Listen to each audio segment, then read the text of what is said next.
Okay, so let's talk about coding specifically. Okay, so here's what's actually happened with coding. Here's what's so interesting. So everybody I know who uses AI for coding, you would think basically one of two things would have happened. One is they just would be out of the profession entirely, because there's no point anymore. Or you would think, well, maybe they just have a better life now because they're working less, right? And so if AI coding makes them 4 times more productive, if they can write 4 times the amount of code in the same amount of time because they've got AI helping them, then maybe they're working only a fourth the time, and they've got a great life. What's actually happened is virtually to a person, they're all working more hours than ever, to the point where there is a new term of art that's used in the Valley called the AI vampire, which is it's when AI turns you into a vampire. You're up all night doing AI coding because you are so productive. You're getting so much done that you can't turn off. The opportunity cost of going to sleep is too high. Because if you go to sleep, you won't be with your 20 AI coding agents, keeping them working on all the projects that you have them working on. And so people stop sleeping.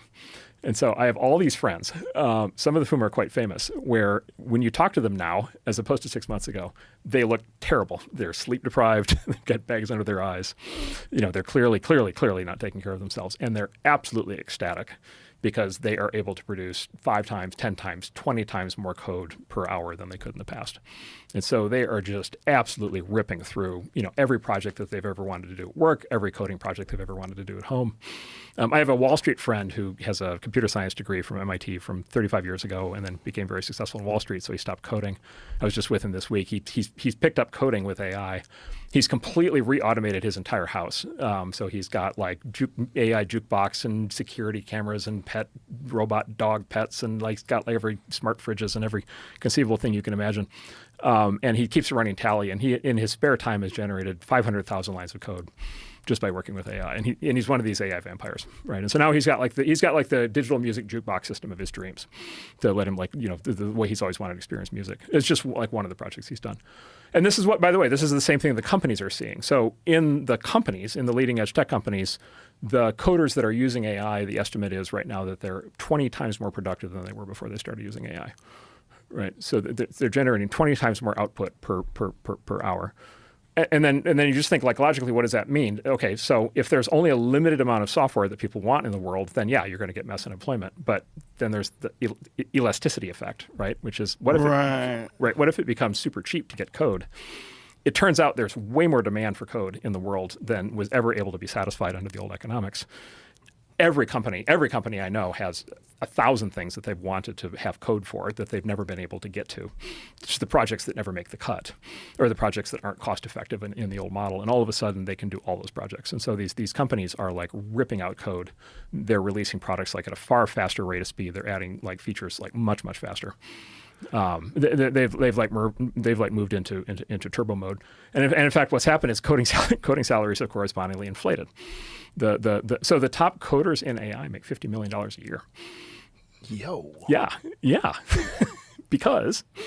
Right, they've got the silver bullet, they've got the philosopher's stone, right? Okay. Is this sustainable? Yeah, but not only is this sustainable, this is going to intensify. Oh. I'm cold. Let me get a sure. hoodie on you. Go ahead. Okay, so software coding a year ago was you sit there and you write code, and then you try to run the code, and there's bugs in the code, and you have to fix the bugs, and it's just whatever, and you just have to sit there and do it. By the way, a fundamental challenge every programmer has ever had is code is complicated, and so if you're writing all the code, you got to have it loaded into your brain of how all this stuff, all these different modules work together, how everything works. And so there's this spin up process. You have to spend 2 hours refamiliarizing your brain with all the codes, and then you work for 10 hours, and then you spend 2 hours trying to unplug from the thing and get back to normal life. So that's the old model. The new model is you work with a coding agent or a bot, a coding bot, and these products have names like Claude Code or Cursor or Codex. There's a whole bunch of these.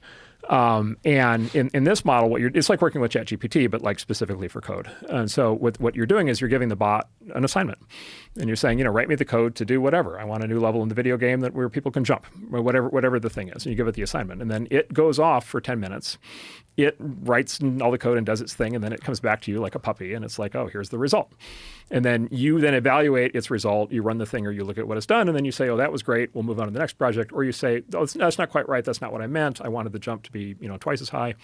I wanted people to be able to bounce off the walls. And then it does it again. And then so you get in this feedback loop where you're talking to the bot every 10 minutes. Okay, So then it's like, what do you do during that 10-minute break is you open up another pane in your browser window and you create the second bot. And you start to give it assignments, right? Okay, so now you're checking in with 2 bots every 10 minutes, but that still leaves you another, 9 minutes of free time. So then you create the 3rd bot, the 4th bot, the 5th bot, and the state of the art today in the Valley is 20 bots at a time. And this is what the AI vampires are doing. This is why people can't go to sleep, is because you've got 20 AI bots that are all as good as the best programmer in the world that are doing exactly what you tell them to do on every project you've ever wanted to do. And they're running 24/7. And the only thing you have to do is be there every 10 minutes to be able to give them feedback on what they're doing. Oh my God. Right. And so you can imagine how hard it would be to unplug from that. And that's why they're staying up all night, and that's why they're so happy.